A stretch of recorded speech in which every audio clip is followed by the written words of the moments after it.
성경은 항상 우리에게 바른 진리를 가르칠 뿐만 아니라 그 진리대로 살아갈 것을 권면하고 있습니다. 그런데 우리가 말씀을 깨닫는 것도 쉽지 않지만 깨달은 말씀대로 살아가는 것은 거저되어지는 일은 결코 아닙니다. 오늘 본문 1절 2절을 다시 보겠습니다.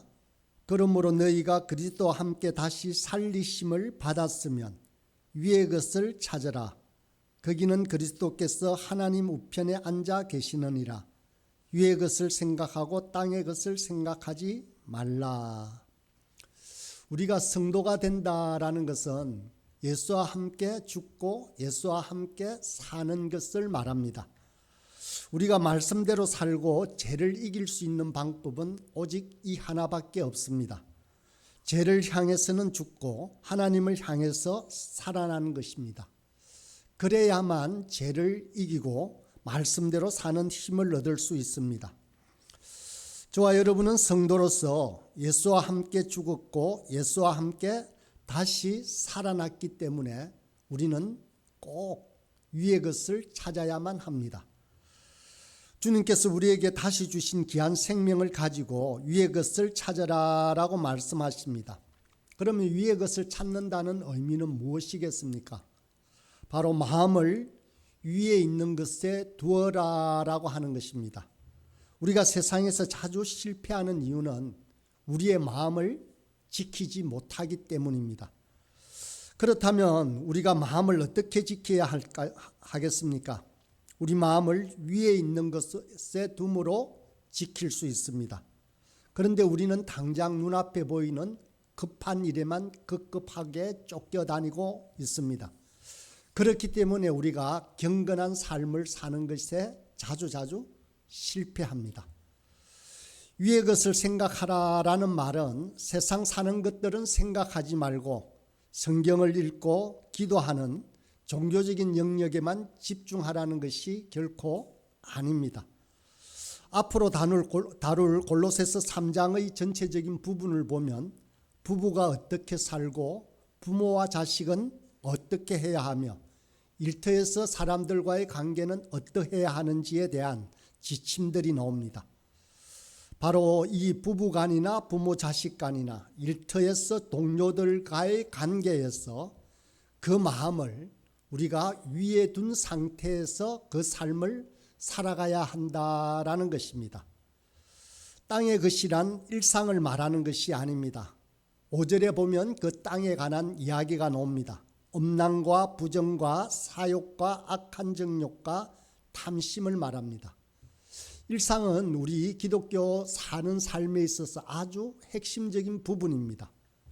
일상이 굉장히 중요합니다. 성도의 신앙생활이 건강하다는 기준은 바로 이 일상에 있습니다. 생활에 있습니다. 그러므로 일상을 배제하고 종교적인 행위에만 집중해서는 안 된다라고 성경에서도 말씀하십니다. 우리가 마음을 두어야 할 위의 것은 땅의 것과는 다른 것입니다. 그러나 이것을 내세와 현세, 종교적 영역과 일상 영역으로 구분하는 것은 또 결코 아닙니다. 그러면 무엇을 구분하는 것입니까? 1절에 보니까 다시 위의 것을 찾아라라고 할 때 이 위의 것은 그리스도와 함께 있는 곳, 그리스도께서 계신 곳을 말합니다. 마음이 제일 중요하고 그 마음을 위에 있는 것에 두는 이유는 그곳에 예수님께서 계시기 때문에 그렇습니다.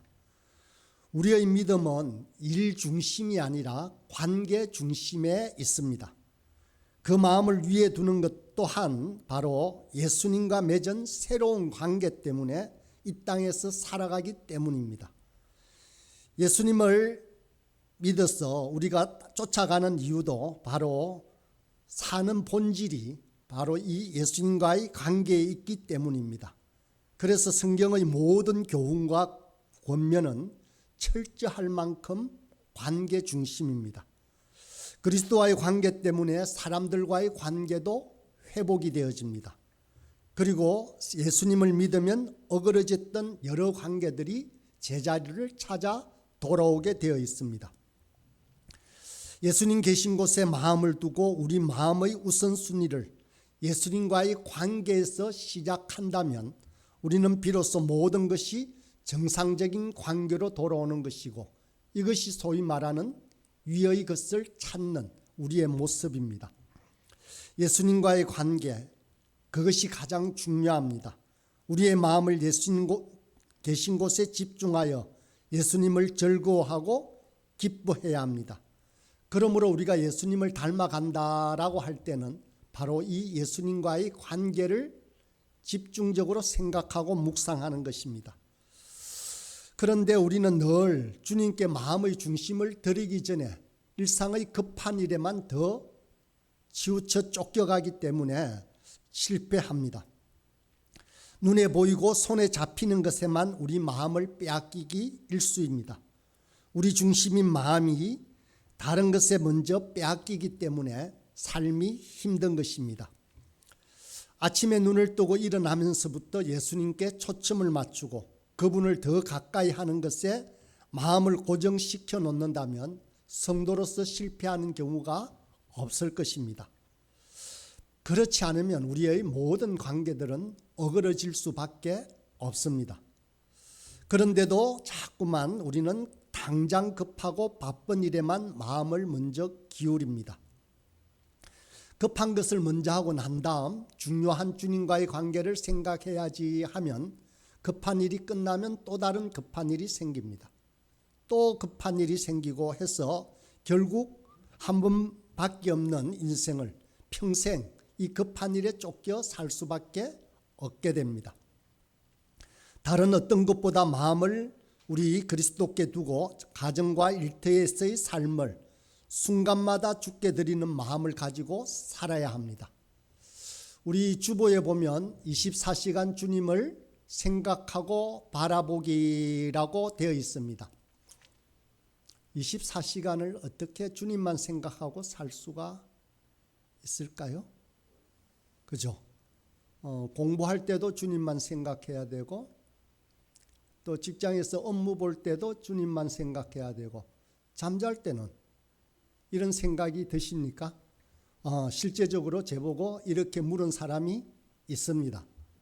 그런데 가능합니다. 과연 그럴 수 있느냐고 반문하는데, 한 가지 제가 예를 그냥 적절한지는 모르겠지만 들어보겠습니다. 어린 아이가 한 서너 살 되는 아이가 그 공원 잔디밭에서 놀고 있습니다. 이 아이의 의식 속에는 근처에 있는 엄마를 늘 생각하고 있습니다. 나비를 쫓아서 막 달려가고 있고 그 풀밭에 있는 벌레를 보면서 막 아이들하고 놀고 있습니다. 그런데 이 아이는 가끔씩 한번 벤치에 앉아있는 엄마를 쳐다봅니다. 그러고는 한번 씩 웃고는 또 막 놀고 있습니다. 그 아이의 의식 속에는 엄마는 늘 24시간 함께 있습니다. 그 아이는 잠을 자다가도 엄마를 생각하고 의식합니다. 엄마의 몸을 더듬기도 합니다. 이런 생각을 하면서 그 아이가 만약에 엄마가 없으면 어떻게 할까요? 열심히 놀까요? 아닙니다. 금방 울음을 터뜨립니다. 엄마 하고 그렇게 고함치지 않습니까?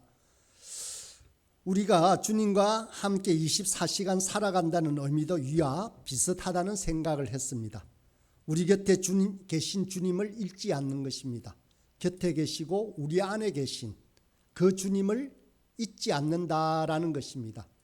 학업을 하면서도 언제든지 잠자리에 들면서 주님, 이 밤도 주님께서 지키시고 함께 하기를 원합니다 라고 할 때에 우리 의식 속에는 주님과 함께 잠자리에 드는 것이고 잠자리에서 깨어난 것입니다.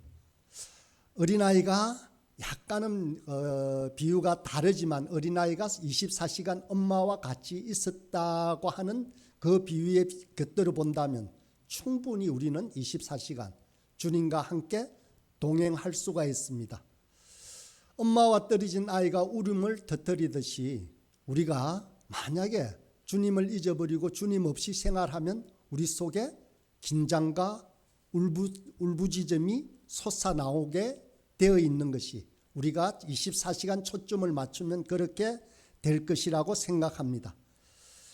이미 이것이 일상 업무에 몰두해 있을 때에도 주님을 생각하고 바라보는 것이 가능한 이유입니다.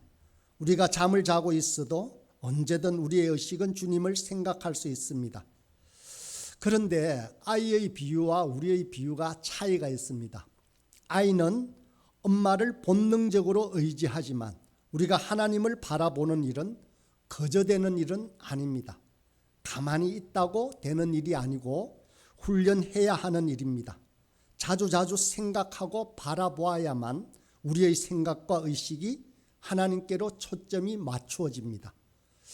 아마 우리가 원죄 죄를 짓기 전에는 이러지 않았을 것입니다. 그저 아담과 하와가 그 에덴 동산에서는 저절로 주님과 함께 했을 것입니다. 24시간 의식이 함께 했을 것입니다. 그러나 죄로 깨어진 우리의 관계를 회복하는 일에 있어서는 우리의 노력이, 우리의 훈련이 필요하다는 것입니다. 이것이 회복되어지면 얼마든지 24시간 주님과 동행할 수 있는 것입니다. 그렇게 저와 여러분이 엄마를 확인하는 어린아이처럼 자주자주 주님 생각으로 우리 삶을 돌아보고 위의 것을 생각하기를 간절히 기도합니다. 위의 것의 위라고 하는 말은 하나님 보좌 우편을 말하기도 합니다. 그곳은 하나님의 통치가 임하는 곳입니다. 비록 우리 눈에는 보이지 않고 손으로 만질 수 없지만 주님의 통치가 임하는 그곳에 우리의 마음을 두라는 것입니다. 세상은 우리에게 눈에 보이는 것이 전부이고 눈에 보이지 않는 것은 없는 것이다 라는 메시지를 계속해서 우리에게 전하고 있습니다. 그렇다 보니 신앙생활을 어느 정도 하고 말씀을 어지간히 알아들어도 구체적인 삶의 자리에 가면 우리의 삶의 변화나 성장이 없게 되고 맙니다. 그래서 결국은 많은 사람들은 세상이 끊임없이 쏟아내는 메시지를 견디지 못하고 흔들리게 되는 것입니다.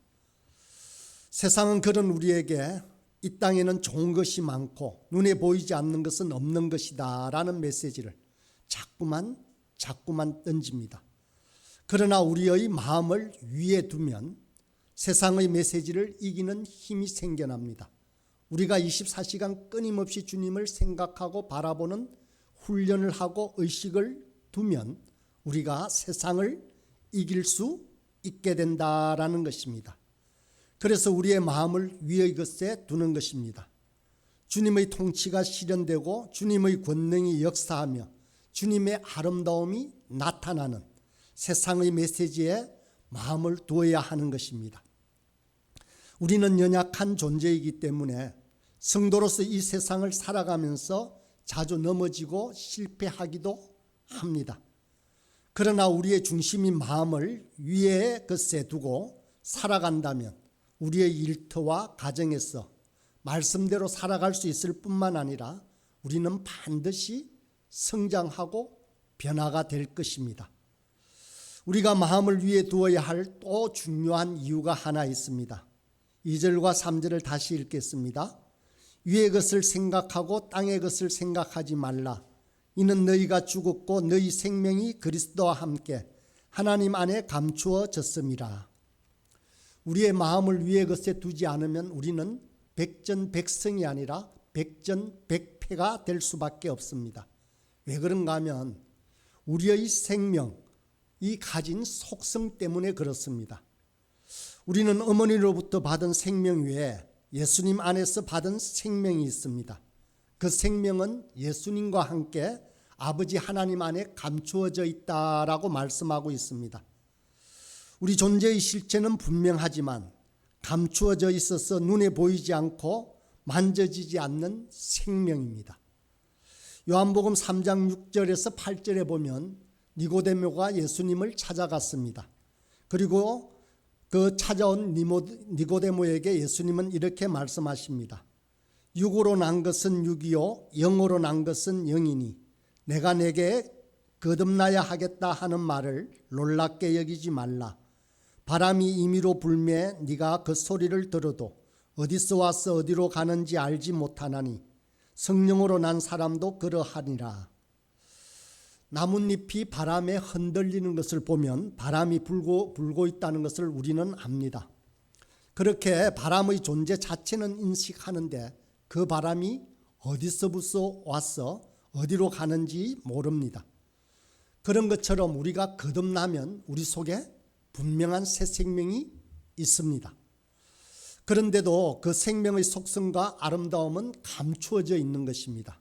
그러므로 우리가 우리의 마음을 위의 것에 두지 않으면 그 생명에 마음도 없고 관심도 기울이지 않게 되는 것입니다.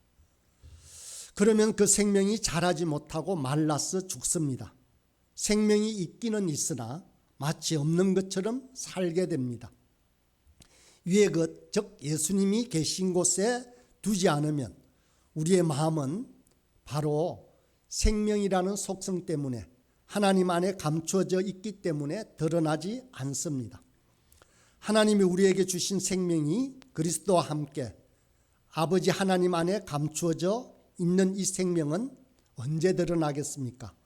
본문 4절에 보면 우리 생명이신 그리스도께서 나타나실 그때에 너희도 그와 함께 영광 중에 나타나리라. 우리에게 주어진 이 귀한 새 생명이 하나님 안에 안전하게 잘 감추어 보호되다가 예수님께서 다시 오실 때 영광 가운데 드러날 것입니다. 그러면서 또한 이 땅을 사는 동안에도 우리의 삶에 제한적인 형태일지는 모르겠지만 분명히 드러나고 그것이 열매를 맺습니다. 그러나 우리가 위의 것에 마음을 두지 않으면 결코 그런 일은 일어나지 않고 그런 복을 우리가 누릴 수도 없게 되는 것입니다.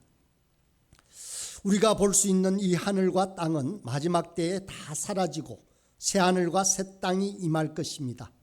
이 세상에 있는 죄와 악과 모든 질병도 완전히 거두어질 것입니다.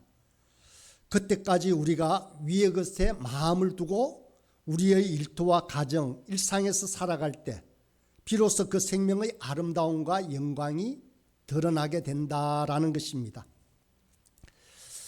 사랑하는 여러분, 우리가 24시간 주님을 생각하고 바라보는 이유가 바로 오늘 본문에 나오는 위의 것을 찾는 이유와 같은 것이 됩니다.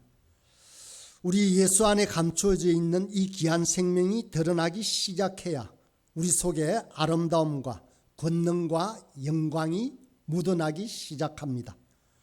성도 안에 그 생명이 드러나기 시작해야 이 세상이 비로소 참된 힘과 위로와 복을 누릴 수 있는 것입니다. 지나간 것은 지나간 것대로 두면 됩니다. 지나간 때의 실패는 지나간 걸로 족합니다. 다시 시작하면 됩니다. 저와 여러분의 마음을 위의 것에 고정시켜서 그 감추어졌던 생명의 부유함을 누릴 수 있길 바랍니다. 그래서 인생이 더욱 경건하고 거룩함에 이르도록 성장하고 변화하는 저와 여러분이 되기를 간절히 소원합니다.